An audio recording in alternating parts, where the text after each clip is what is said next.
guys, and welcome to another Guild Ball involving video. You are joined by me, Jay, and this is finally On the Ball episode 8. Now, it's been about a month since we've done one of these, and we did struggle to get together, and me and Chris and actually Jamie managed to get together. And we have filmed this once already, and we filmed it about the time we announced Vengeance. My memory card had a bit of a wobble and it fell over, and all the stuff is corrupt, so we're going to have to re-record this again. And in the interest of getting it out now, and there being any more delays for episode 8, you are stuck with me. And just me, I'm afraid, so apologies it's just me. It's always good to have a couple of us on. We did actually have 3 of us on, so we will crack on, and rest assured we will all be back next week. And thank you for your questions, guys. So I'm going to dive right in, and we'll start with the first question, which is Peter O'Sullivan, who says, cheers on the answer to my question, guys. You are welcome, buddy. It's been a while, so I can't remember what that was, but you are absolutely welcome. Next up, we've got Advanced Maneuvers, and he says, question for the next On the Ball. How much terrain is appropriate amount of terrain for a pitch in an average game? So, the organised play document is your friend on this. That will give you the amount of terrain to use, like the sizings of the terrain and the positioning. We tend to play with 6, which is sort of 3 obstacles, 2 rough and a fast ground, and that tends to be the standard when you're at events and things like that. And we like to stick to that because all your sanctioned events have to follow the organised play terrain rules, so it's a good rule of thumb and you get used to having that level of terrain on the board. So I hope that helps, and check out the organised play document, which you can get on the Guild Ball website if you've got any questions, or ask us. It'd be really good. Stick it in the comments. We'll answer anything you want to know next week. So next up, we have got Steve Newton, and he says, will the engineers win a tournament before Pinvice comes out? How long can they remain without winning before they are considered subpar? And will there be a 128-man tournament in 2016? So when he asked this question, 128-man tournament probably wasn't a thing. But let's start at the beginning. So will the engineers win a tournament before Pinvice comes out? I don't think so. No. I could go on for a long time about what I do and don't think about the engineers. I probably won't do that now unless any of you guys want to hear it. Please stick it in the comments if you do, and I'll happily discuss my thoughts on the engineers. But Ballista for me just doesn't work. Maybe my play style, but the fact they've not won an event, maybe a lot of people's play styles with Ballista and Salvo, it's very easy to fall into the trap of spending 7 influence a turn on ranged attacks, which when they miss, your game falls over, and opponents who know what they're doing can just absolutely monopolise on that. There are other things as well, but no, I don't think they are going to win a tournament before Pinvice comes out. Next, how long can they remain without winning before they are considered subpar?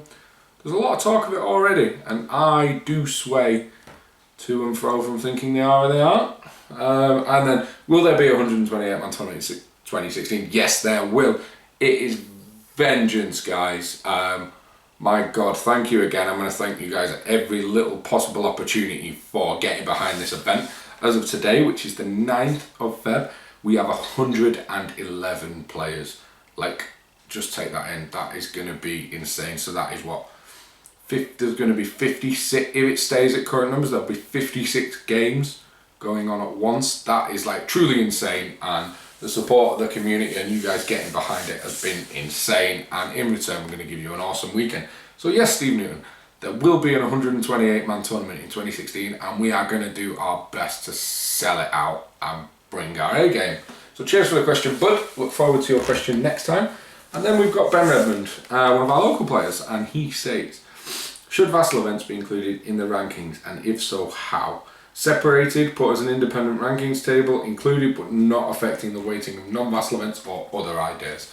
I think I share the views of most people with this, and I would say they shouldn't be included in the rankings at all.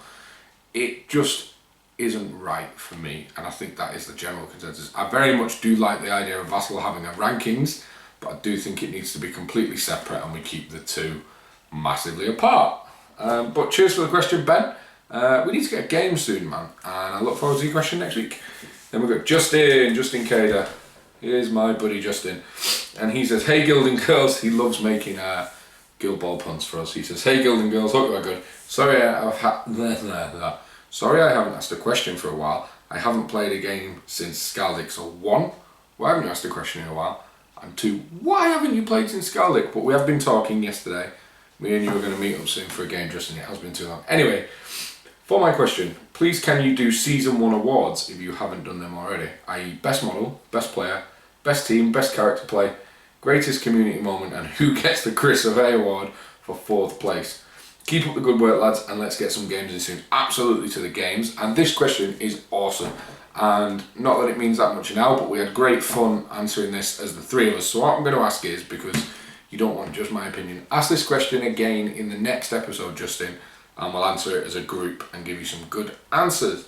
So cheers for the question, bud. And then we've got Phil from Guild Ball Tonight. What's the longest drive you would make to go to an event? Now, I don't drive. Chris is kind of my unofficial driver, which is nice, I'm not going to lie. But I think anything more that... It depends on the event. If it's a one-day event, you're looking at maybe... 2 hours maximum, purely because the events tend to run for about 12 hours. If it's a one-day event, looking at current numbers, it's 32 man, so it's 5 rounds at almost 2 hours each, so probably 2 hours max. If it was a 2-day event, you'd be willing to do more because you'll probably get away early on the Sunday, which is what we tried to do at Vengeance for people and things like that. But for a 1-day event, maybe a couple of hours. For a 2-day event, maybe even like 3 to 4 hours, because you know what, if we're all travelling together, you got your mates in a car, you can have a laugh, so it's pretty good. I do enjoy the travelling to events and stuff. I've just been down to Grinstead and I even travelled on my own. That was a good 3 hours there and 8 hours back, which I'm not going to get into, but that was good fun. I don't mind travelling at all, but for a 1-day I'd have to cap it at like 2 hours or something like that. So cheers for the question, Phil. And next up, we've got the GBHL podcast, which is in fact Steamforge News' very own Jamie Giblin himself, who was in this episode, and he says, hashtag bring back Jamie. When is Jay going to win an event? No, I'm trying. I am at the event on the 12th of March, Mikkel's event, so I will give it a crack then, and if I fail, I will try again next time. But I'm very much enjoying running events at the moment. But I really want to win because Jamie's enjoying ribbing me, because pretty much all of our local meta seem to have won events other than this guy. So I'm going to give it a go. Probably with the Fish or the Alchemists. That's what I'm going to take in March. I've not decided yet. But cheers, bud. And then Steve Newton comes back again and he says to Purcell, who is not here, apologies.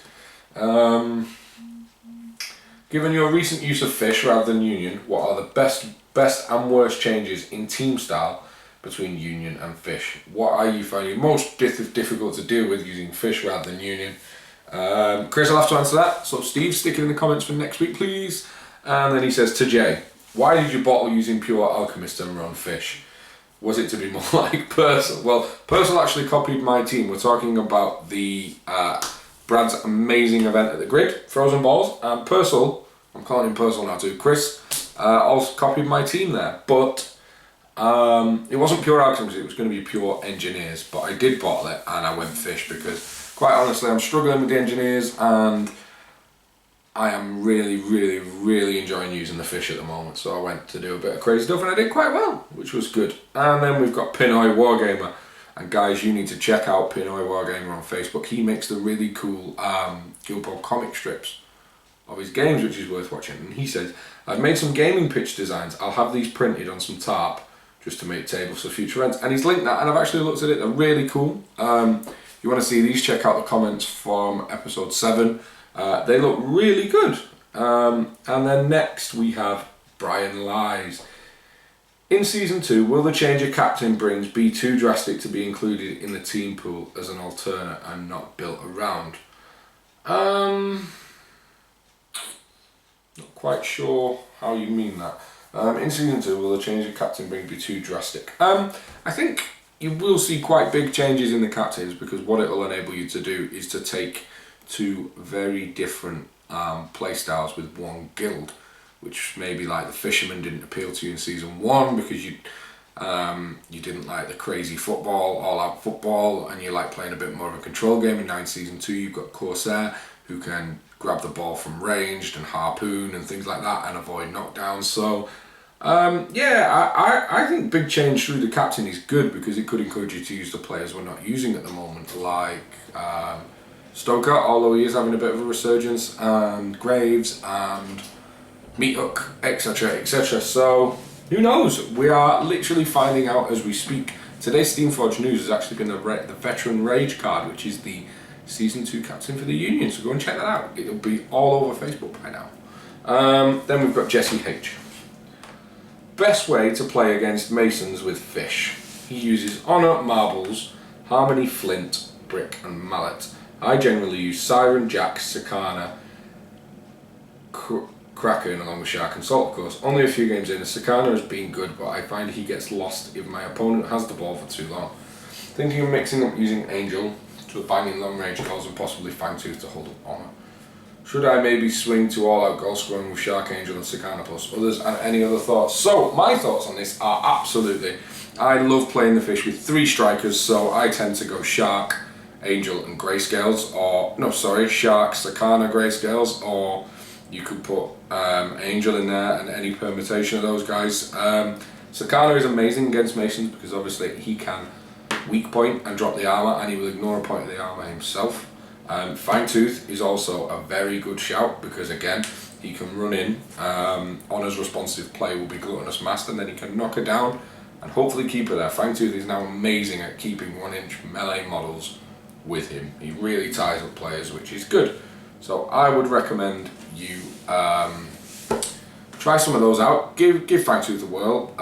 Definitely go for the all-out football because I think that's the coolest way to play with the Fish, stacking 3 players with influence and just threatening the goal from all angles. And let us know how you're getting on, and we'll be happy to help you more. Jamie Giblin and Chris would be good for this question. They played a lot more Fish than me and probably play them slightly different. So let us know how you're getting on, and we will speak again next week.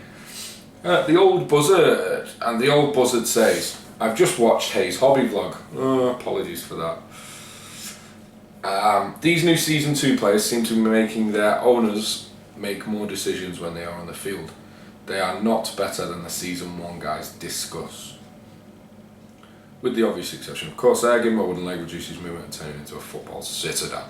I wouldn't say they're not better than the Season 1 guys. Yeah, so we've got Corsair and Estes. And if you asked me on either of those, I would actually take Shark or Tapper. But that's because I play my Fish super aggressive scoring goals. And I love the fact that Tapper can pretty much one activation kill a model, which is the dream. So me personally, I do like the Season 1 captains over these, but I wouldn't say they are not better. They've just got a very different playstyle, and I think like anything, the more people get to grips with them, the more you'll see them used, and they are being widely used at the moment. I know Brad took Estes to Bappa at the weekend, and Chris has done a lot of gaming with Corsair. I've tried a bit of Corsair myself, so yeah, it'd be interesting, and I'm looking forward to seeing the other 6 and seeing what happens. And then we've got, thank you for the question, Old Buzzard, by the way, and next we've got Jinx Panduit, and he says, could you / have you played a 4-team 4-player game? All against all, with perhaps 2 balls. I've tried it a couple of times with Blood Bowl, good fun. Oh god, that'd be confusing. I don't think it'd work. Be cool to forge alliances with other teams and then backstab them to take the goal and stuff. If you've tried it, let us know. Give it a go for Guild Ball. Let us know how it is and keep us posted with it. I'd be really interested. Thanks for that. Next up, we've got Paul Waters, who I managed to meet last week. What a guy and what a pundit. And he says, are you going to try using a different team this year? And if so, which team are you interested in trying next? So I have publicly said that this year I'm going to try Engineers and Alchemists, but the more I've been messing around with my Fish, that's looking like it's going to be more Fish and Alchemists than Engineers and Alchemists. But, so those are the teams I'm going to be trying this year. Alchemists will be a big one, and then I will probably bounce between the Engineers and the Fish, I reckon. Yeah, so cheers for the question, Paul. The Old Buzzard again, he says, have you ever used Bonesaw? Or if not, have you seen him used? No and no. We were talking about this the other day. We're just not seeing Bonesaw at the moment. People are just preferring the very direct approach Mitch has got. Mist has got. Does he live up to his potential as a striker? I have used him, but only once, and he didn't do anything Mist could not have done. I like his card. I like the football dervish and stuff. But I need to try him myself. I have got my Morticians done by James at Yggdrasil, so I may make a point of breaking them out and give him a whirl. Keep us posted with how it goes with him and let us know. Next up, we've got Chris Pinoy. It was you that did that comic style match report, wasn't it? Yes, it was. We've covered that one. Ben Redmond again. Given the fact you've robbed your show name from the legendary 80s ITV lunchtime show, which one of you is Saint and which one of you is Greavesy? And he says, in the event that you're both too young to remember, which we were, Saint was the dull straight man and Greavesy was the opinionated comedy drunk. And I think we agreed that Chris Hay is Saint and I am Greavesy, which I'm okay with. Cheers again for the question, Ben. Pat Giles. If you could make a femme fatale team, what would it be comprised of? Since you've mentioned players switching guilds, who would you want to see on a team and what would their new stat card look like? Have you ever had any rage moments, i.e. table flipping? There's a few questions here, so let's start. If you could make a femme fatale team, what would it be comprised of? So you've got Honor as the captain, we take Harmony, I would like Miss. No, Mist is a dude, always get that wrong. Honor, Harmony, Brisket, of course. Who else have we got? Cosset, she crazy. Cosset, Honor, Harmony, Brisket, Cosset, Friday. Yeah, Friday. And then which mascot? It looks female, like Salt. I reckon Salt is female. So yeah, there's my femme fatale team for Guild Ball. Since you mentioned players switching guilds, who would you want to see on a team and what would their new stat card look like? So let's say that's really tough.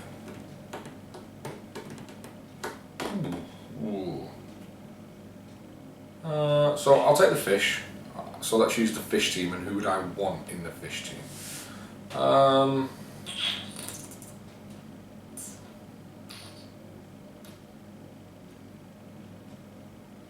It's going to be a damage dealer just so I can really switch. We've got Gutter obviously and Bantu. I'd like Decimate, because I love the fact that Decimate has got momentous damage with dodges all the way up his playbook. So maybe Decimate. I like Decimate a lot. Even though he doesn't have his 2-inch melee anymore. Have you ever had any rage moments, i.e. table flip, something that really discouraged? Nice, you. We all get moments where we go, there's nothing I can do about what's coming, but I'm quite a laid back gamer and nothing that's quite made me want to flip the table, luckily. Have you ever given any thought about a rule or character play / trait that you would like to try out? Now, do me a favour, or this may be further down in another question, but Chris, somebody asked us last week, it may have been you, Pat, and it may be to relation to this, or I may hit it in a minute. Someone asked me and Chris to design character plays. I was really lazy and didn't, and I still haven't, I forgot. Chris has actually designed a character play for me and for him. So ask that part again next week, Pat, and we'll make sure we get it in there and answer for it. And I'll even create one myself. I enjoy 3x3. Do you think there could be a tournament format for that? What is the best 3x3 team? I think the best 3x3 team is the fish, because of the distance they can cover and they're so unopposed. The fish for me are the best 3x3 team. And do I think it could be a tournament? Not really. I think the tournament is really suited to full teams. It really adds some dynamic to it.